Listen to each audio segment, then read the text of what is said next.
ভাবখানা এমন যে সবকিছু থেকে উদ্ধার করবে আমাকে একটা শব্দ, তার নাম নির্বাচন। তার নাম মানে নির্বাচন হলেই সব সমাধান হয়ে যাবে। এটা আমাদের আকীদা, আমাদের চিন্তা এরকম ভাই। একটা মুদির দোকানদারকে জিজ্ঞাসা করেন, সেও এই কথাই বলবে। এবার বুদ্ধিজীবীকে জিজ্ঞাসা করেন, সেও এই কথাই বলতেছে। টকশোতে বসে সেও কথা বলতেছে।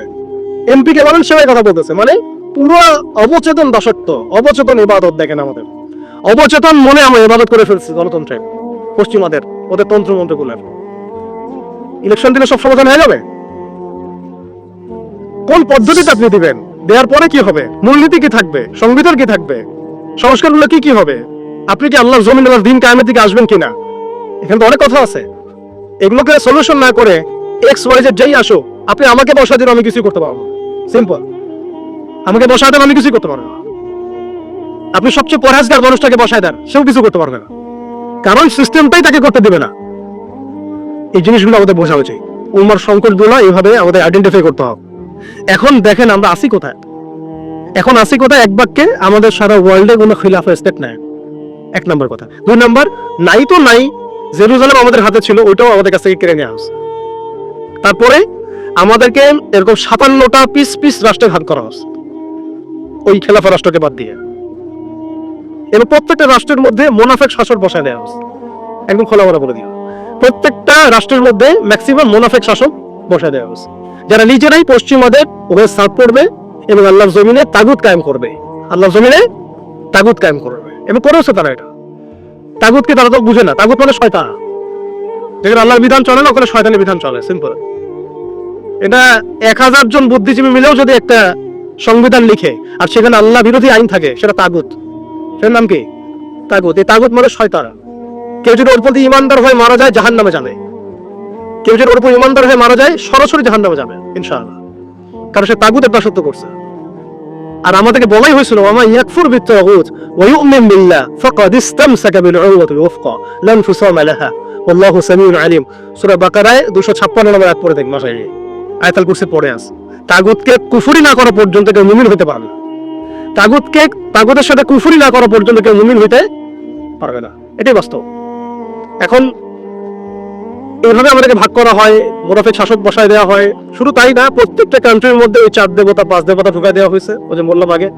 তারপরে একটা একটা ডিপার্টমেন্ট ধরে ধরে তারা ধ্বংস করছে, একটা একটা ডিপার্টমেন্ট ধরে ধরে। রাজনীতি ধ্বংস করছে, ইসলামিক রাজনীতি সরাই দিয়েছে। অর্থনীতি ধ্বংস করছে, সুদ ঢুকাই দিয়েছে। তার মধ্যে ঘুষ আছে, ইনফ্লেশন আছে, দুর্নীতি আছে, এগুলো তো আছেই। তারপরে সমাজের যে আমাদের ব্যাপারগুলো, সমাজের নীতি নৈতিকতার বিষয়গুলো দেখেন একেবারেই উঠাই দিচ্ছে। দিন দিন সমাজকে ধ্বংস করছে, অর্থনীতি ধ্বংস করছে, রাজনীতি ধ্বংস করছে। মিডিয়া এগুলো ওদের হাতে নিয়ে নিছে। মিডিয়া হাতে নিয়ে আমার হচ্ছে মানে দিনকে ওরা রাত বাড়াই দেবে, রাতকে দিন বাড়াই দেবে। আর আপনারা তাদেরকে এত বিশ্বাসও করেন, অনেকে একটু ইসলামিক নিউজ করলে আপনারা বিশ্বাসও করেন। আসার সময় যে আমরা মাওয়াদি আসলাম, ওখানে দেখবেন একটা পোস্টার আছে মাওয়ারো করে, সেটাতে লেখা আছে যে ওই যে আবু সাইদের ছবি দেওয়া আছে, দিয়ে আছে কি নতুন বাংলাদেশে স্বাগতম, এরকম কিছু একটা। নিচে লেখা আছে প্রথম আলো। দেখেন এদের চরিত্র দেখেন। এরা বিগত প্রায় শুরু থেকে এরা আজ পর্যন্ত এই তাগুতের সার্ভ করছে, ভারতের দালালি করছে, ফ্যাসিস্টের দোষর ছিল। এরা আমাদেরকে জঙ্গি বানাইছে, এরা বহু মানুষকে কারাগারে পাঠাইছে, এরা বহু মানুষের গুমের জন্য দায়ী, খুনের জন্য দায়ী, হত্যার জন্য দায়ী, ফাঁসির জন্য দায়ী। এরা আবার পাল্টি মারলো পরিবর্তিত বাংলাদেশ। দেখছেন, এই হচ্ছে মিডিয়া। প্রত্যেকটা মিডিয়া ওরা হাতে নিয়ে নিয়েছে। এবং এর সাথে প্রযুক্তিগত উন্নয়ন। আমি তো বলছিলাম যে মানে আমাদেরকে এইভাবে মনিটর করা হতো যে আমাদের ফোনে যদি আপনি একটা কল দেন, মেসেজ করে, তাহলে আপনি ট্রেস হয়ে যাবেন। এইভাবে মনিটর করা যায়। আপনি গোপনে আপনার স্ত্রীকে কি বলছেন সেটা তারা শুনতেছে আড়িপেতে। আর এখন প্রশ্ন হচ্ছে যে এই ওদের যে মানে অগ্রগতি, আমাদের যে অধঃপতন, এই জিনিসটার জন্য কি শুধু তারাই দায়ী না আমরাও দায়ী আছি? শুধু কি তারাই দায়ী না আমরা দায়ী আছি? আমরা আমাদের আগে দোষগুলো খুঁজে পেত, আমরা নিজেরা আমাদের আগে ল্যাকিংস গুলোকে খুঁজে পেত। আপনি দেখবেন, খুঁজতে থাকেন, প্রথম ল্যাকিংস পাবেন আপনি, আমি, বেশিরভাগ মানুষই জীবনের মৌলিক উদ্দেশ্য থেকে সরে গেছে।